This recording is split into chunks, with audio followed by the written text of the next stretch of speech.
All right, welcome back to part two of this video.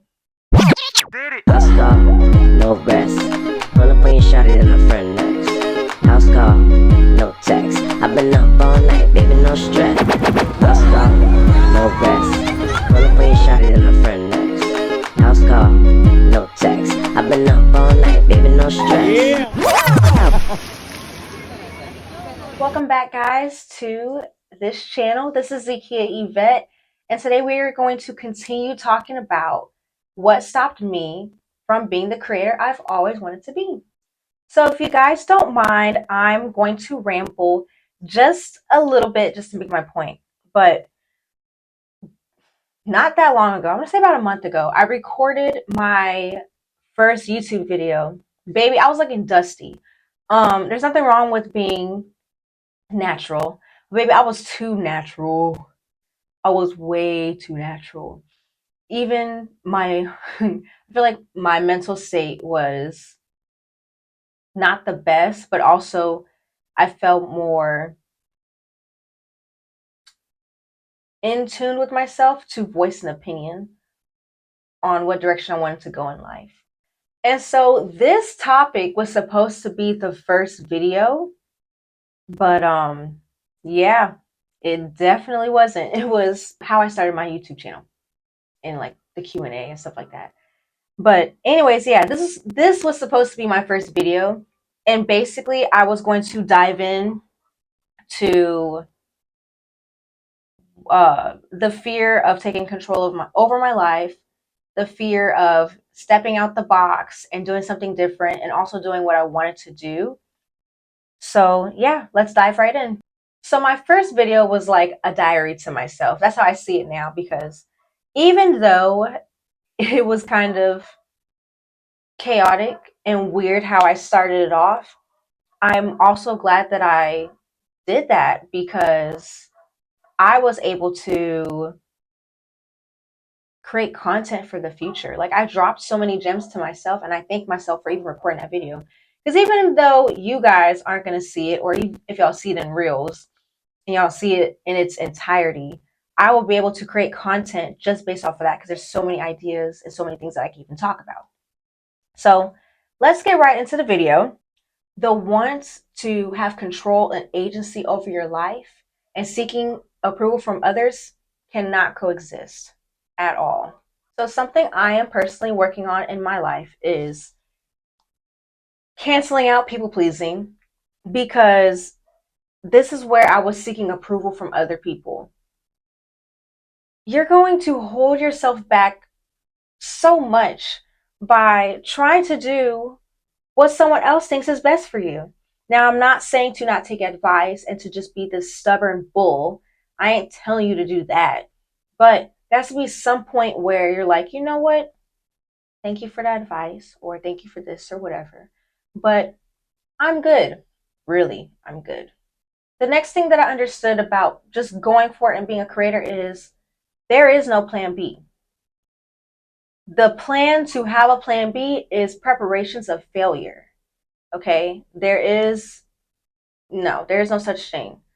If you're going to do something, you need to put all your intentions into it, and you need to run with it, and that's it.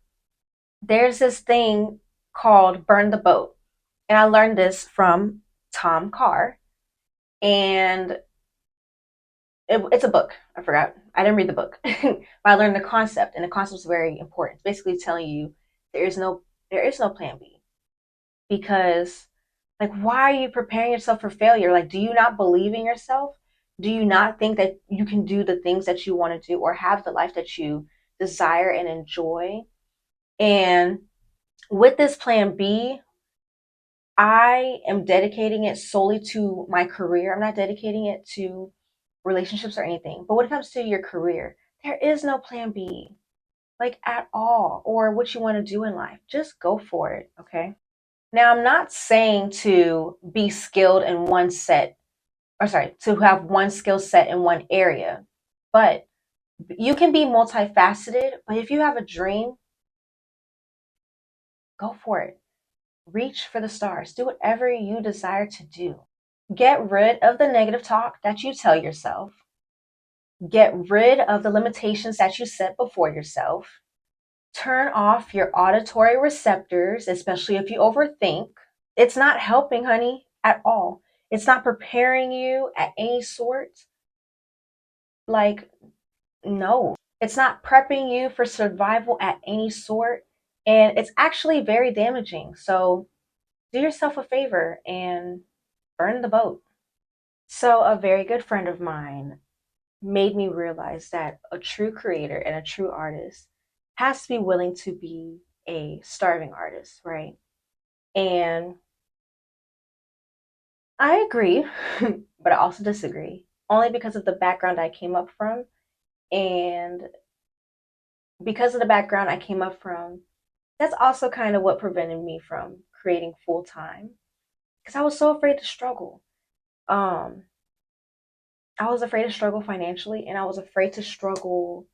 Oh, I know y'all heard that pop. That was my shoulder. Afraid to struggle financially, and also just the journey within itself. I believe that there is a way where you can be a struggling artist, but not a starving artist. Like, a girl gotta eat. This leads to my next point, which is time value greater than limitations. If the financial output is low, right, taking most of your time and energy, then why are you wasting your time? So I feel like this boat is messing up my head. Like, it's giving me a headache, but it's cute. Anyways, I was working somewhere and I wanted to be financially good. Now, I was on my tippy toes, but it was still something, right? But now that I have nothing, I have so much more creative space because me worried about not necessarily bills, but just having money and just being well. And it wasn't really well, it was really a delusion.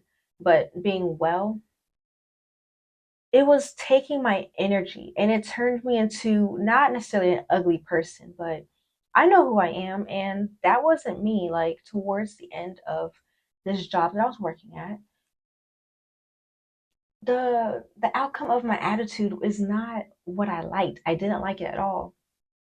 If I can look back, I'm sorry, me looking back now, I see that I was humongously emotionally dysregulated, and that is what was causing me to act different ways or act certain ways. You know what I'm saying? My nervous system, which is all kinds of whack. So, with your nervous system being not where you would like it to be, you're not able to create and you're not able to be yourself. You could put that same energy into your passions. I'm gonna say it again. You could put that same energy into your passions, and later it will prosper and you'll get some and make money. So, how about that? We let these jobs, these everyday jobs, consume us. These jobs consume us to the point where we get out of touch with ourselves. The time that it takes being at these jobs, you're not evolving as a person. Sometimes being at these jobs, it causes us to live out of worry and to live out of running out of resources. Because we are afraid of running out of resources, a default happens to where we have to be in survival mode, and it can cause us to have a limited mindset. Now, for anybody who believes in the abundance mentality and the law of attraction, when you have a limited mindset, that does not, once again, coexist with being a creator and with being passionate. It doesn't work together.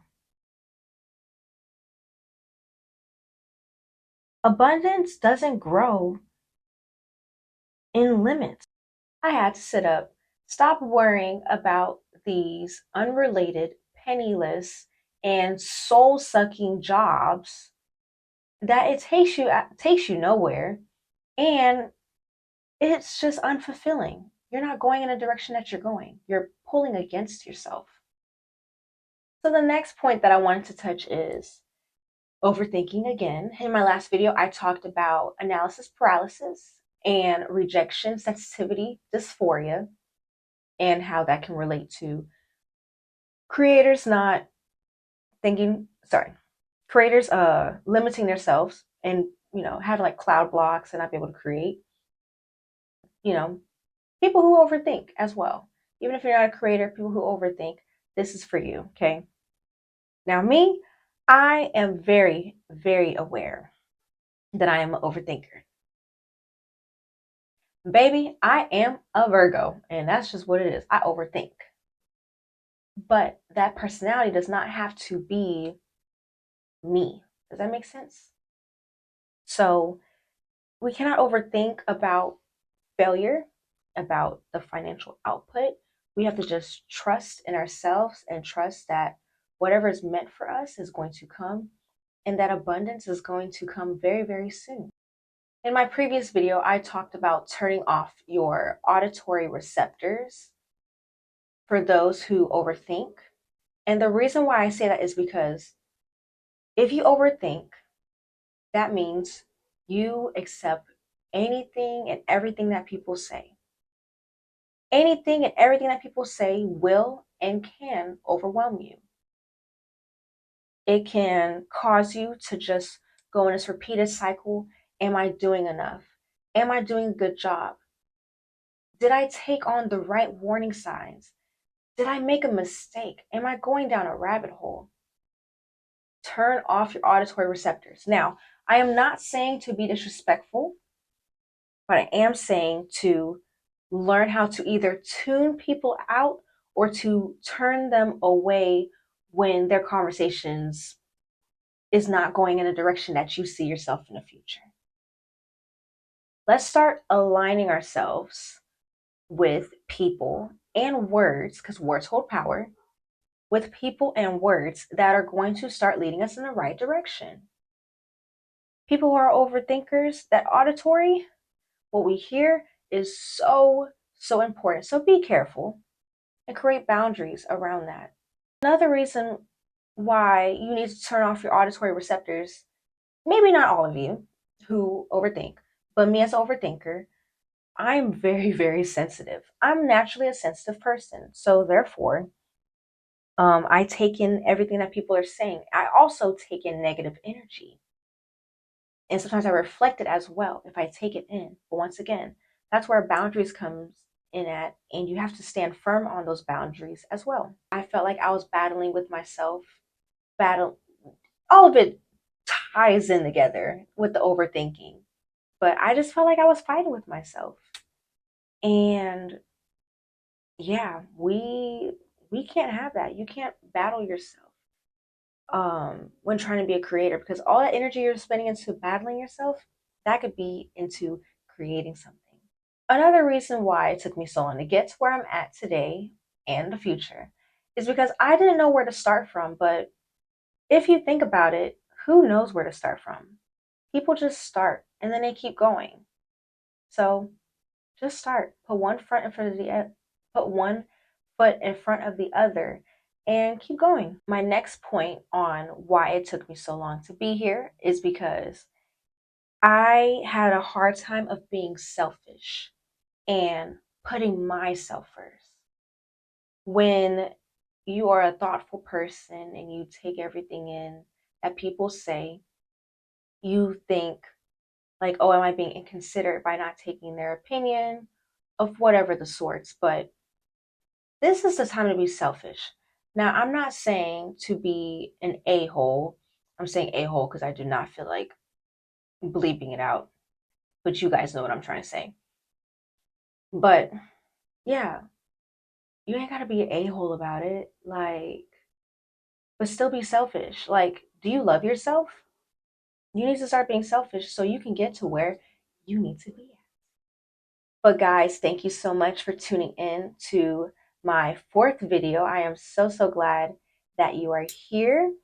And I have no idea what my next video is going to be about. We are just going with the flow. This is the introduction season or playlist or whatever. But yeah, that's all I got. And oh wait, forgot.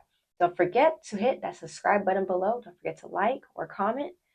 And also follow me on my podcast on Spotify called Big Vet Speaks. And yeah, that's all I got. Until next time.